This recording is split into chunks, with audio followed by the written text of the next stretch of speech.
सभी साथियों को नमस्कार। आप सभी का शिक्षा समाचार चैनल में हार्दिक स्वागत। साथियों, आज हम लोग इस वीडियो में महात्मा गांधी अंतर्राष्ट्रीय हिंदी विश्वविद्यालय वर्धा द्वारा जो बीएड पाठ्यक्रम में प्रवेश के लिए ऑनलाइन आवेदन आमंत्रित किया गया है, उसमें आवेदन फॉर्म भरने की स्टेप बाय स्टेप प्रोसेस जानते हैं। चलिए साथियों, बिना किसी भूमिका के सीधा वीडियो स्टार्ट करते हैं। आप लोगों को गूगल में hindiviswa.org लिख लेना है। जैसे ही आप खोलेंगे, आपके सामने ऐसा खुल जाएगा। इसमें आप लोग दूर शिक्षा निदेशालय इस पे क्लिक करेंगे। जैसे ही दूर शिक्षा पे इस पे पहुंच जाएंगे तो यहाँ सूचना पट पे क्लिक करना है। वीडियो थोड़ा लंबा होगा, लेकिन इसमें जानकारी एकदम ऑथेंटिसिटी के साथ एकदम प्रैक्टिकली आपको बताने का मैं प्रयास करूंगा। चलिए साथियों, इसमें आप लोगों के सामने ये जो चौथे नंबर के ऑप्शन दिख रहा है, बीएड पाठ्यक्रम में ऑनलाइन आवेदन के लिए क्लिक करें। आपको यहाँ पे क्लिक करना है। जैसे ही करेंगे, आपके सामने ऐसा इंटरफेस खुलेगा। तो यहाँ यदि आपने पहले पंजीकरण कर लिया है तो मेल आईडी और पासवर्ड डाल के, कैप्चा डाल के आप लॉगिन कर सकते हैं। लेकिन आप जब नया फॉर्म भर रहे हैं तो आपको नवीन पंजीयन करना पड़ेगा। न्यू रजिस्ट्रेशन पे क्लिक करेंगे तो आपके सामने ऑप्शन खुलेगा। आपको 10th की मार्कशीट के अनुसार आपका जो नाम है वो यहाँ डाल लेना है। आपका ईमेल एड्रेस और ईमेल एड्रेस को वापस दोबारा डालना है, उसको कंफर्म करना है। आपको पासवर्ड बनाना है जिसमें आपको 6 करैक्टर कम से कम होने चाहिए। उसके बाद पासवर्ड को कंफर्म कर लेंगे, अपने मोबाइल नंबर डाल लेंगे, उसको कंफर्म कर लेंगे। उसके बाद ये आप कैप्चा डाल देंगे। जैसे ही कैप्चा डालेंगे, सही डलेगा तो आपको यहाँ ग्रीन का निशान दिख जाएगा और पंजीयन वाले पे आप क्लिक कर देंगे।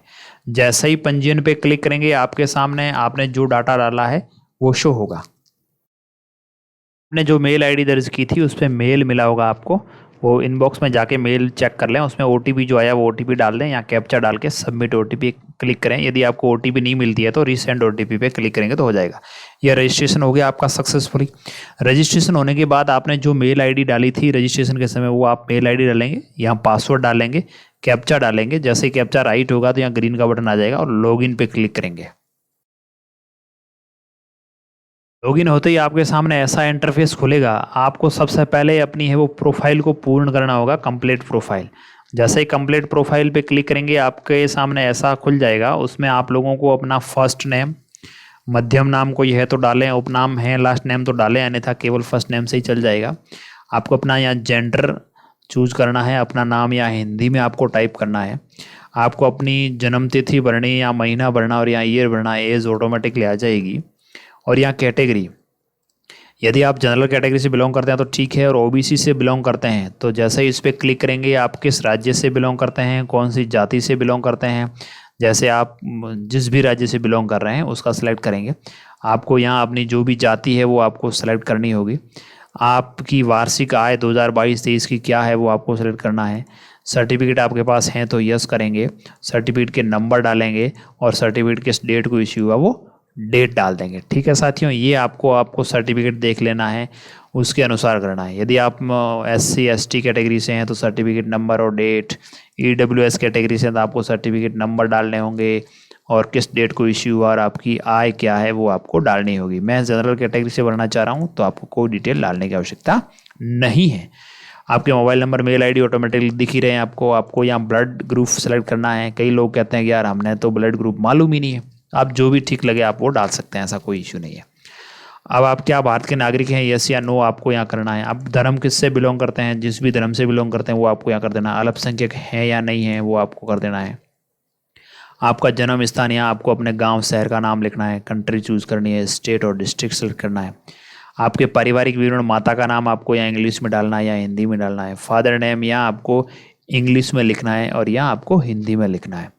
क्या आप पहले से पंजीकृत हैं? यदि यस करेंगे तो आपको पंजीयन नंबर डालना होगा, अन्यथा नो रखें। जो फर्स्ट बार फॉर्म भरते हैं वो नो रखेंगे।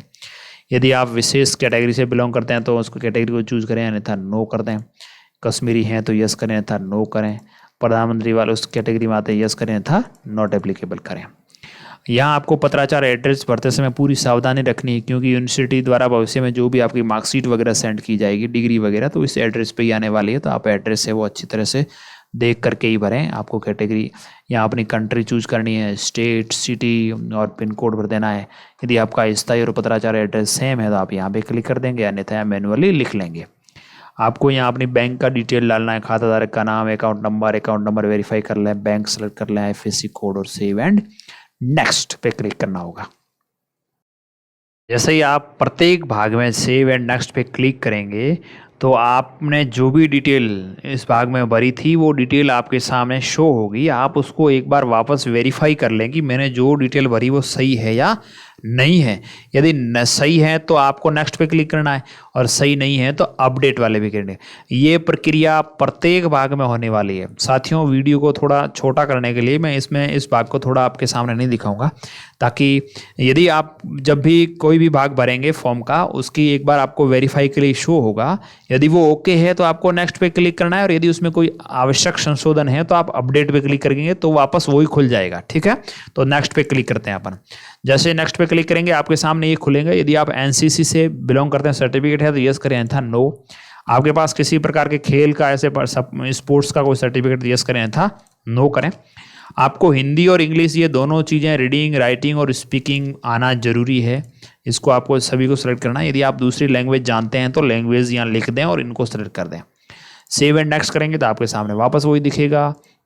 सही है तो अगला करें। जैसे ही नेक्स्ट पे क्लिक करेंगे आपको यहाँ फोटो और सिग्नेचर मांगा जाएगा। फोटो की साइज कम से कम 10 KB और अधिकतम 1024 यानी 1 MB।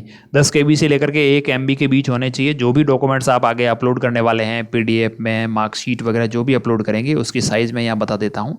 कम से कम 10 KB और अधिकतम 1 MB से ज़्यादा नहीं होना चाहिए। आपको यहाँ फोटो और सिग्नेचर अपलोड कर लेना। अपलोड करने के बाद प्रोफाइल, व्यक्तिगत विवरण जमा करें, इस पर सबमिट प्रोफाइल पे क्लिक करेंगे। जैसे ही आप इस भाग में क्लिक करेंगे तो आपको शैक्षणिक योग्यता और प्रशैक्षणिक योग्यता इस भाग में भरी जानी है। 10वीं क्लास आपने कब किया, कौन से साल में किया, ये आपको भरना है। आपके कितने परसेंटेज बने वो आपको यहाँ भरने हैं। आपके स्कूल का क्या नाम था, आपके बोर्ड का क्या नाम था, कौन कौन से सब्जेक्ट थे। यदि आपके 5-6 सब्जेक्ट जो होते हैं कंपलसरी, 10वीं में सारे सब्जेक्ट कंपलसरी होते हैं, कोई ऑप्शनल होते नहीं है, तो आप यहाँ ऑल सब्जेक्ट या जितने भी सब्जेक्ट हैं उनके आप नाम लिख सकते हैं। एक का लिखा, एंटर लगाओगे तो अगली लाइन में चले जाओगे।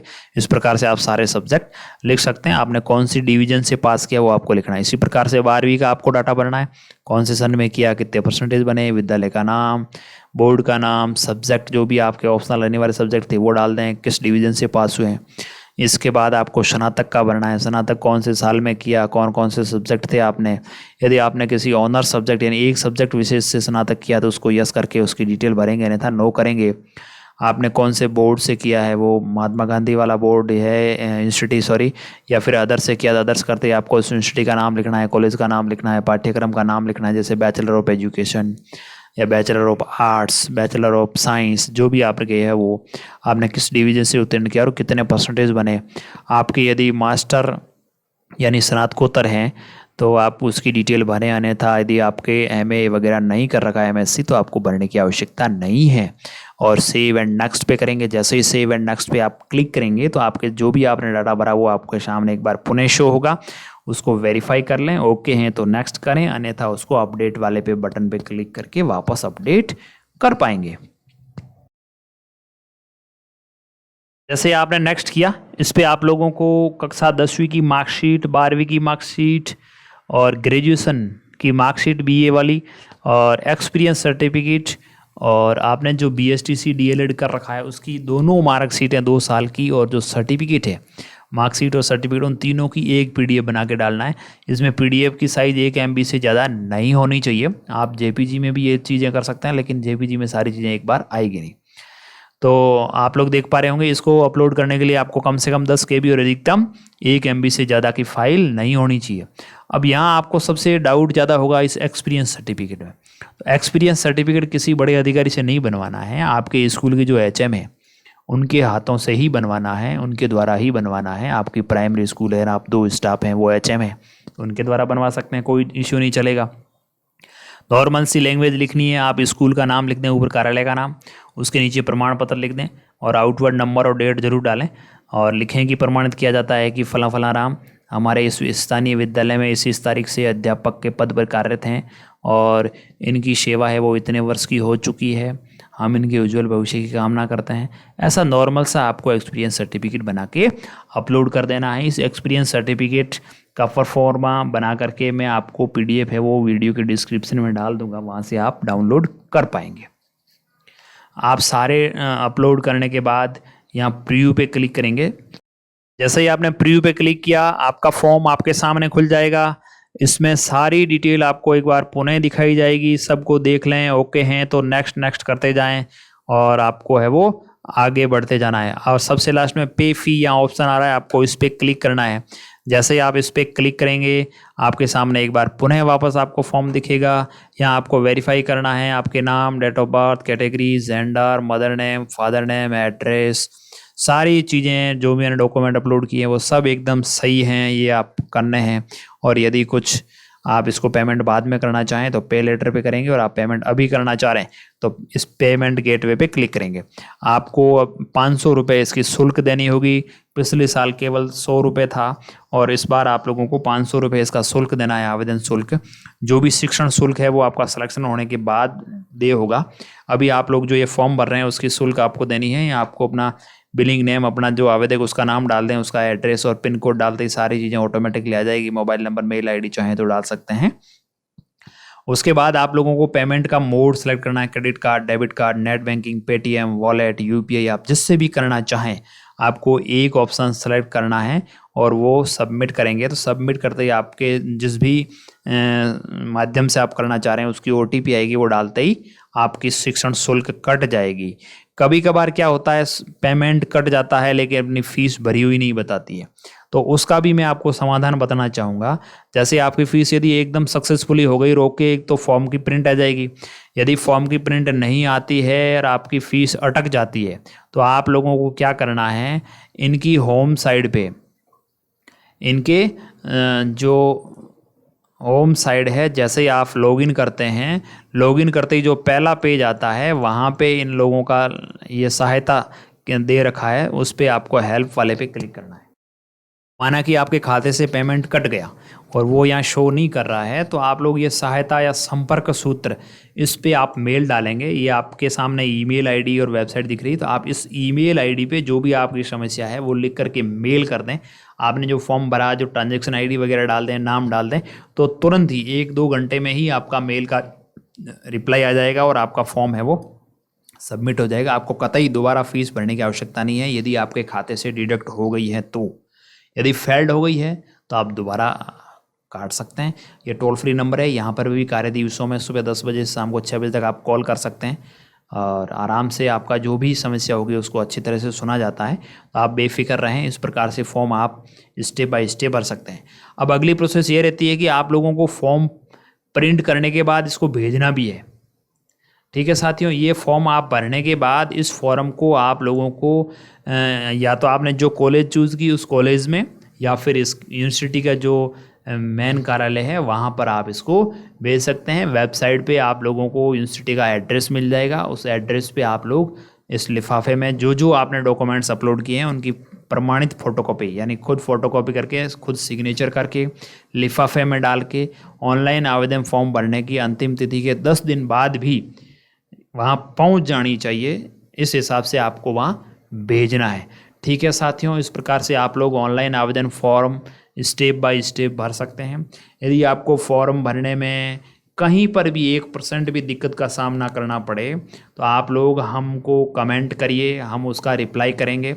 और मैं मेरे व्हाट्सएप नंबर भी इस वीडियो के डिस्क्रिप्शन में डाल रहा हूँ। यदि आपको कहीं पर भी दिक्कत फेस करनी पड़े तो आप मेरे से संपर्क कर सकते हैं किसी भी समय। ठीक है साथियों, इसी प्रकार से आप लोगों का सहयोग बना रहे। एक बार पुनः आप सभी को बहुत बहुत धन्यवाद।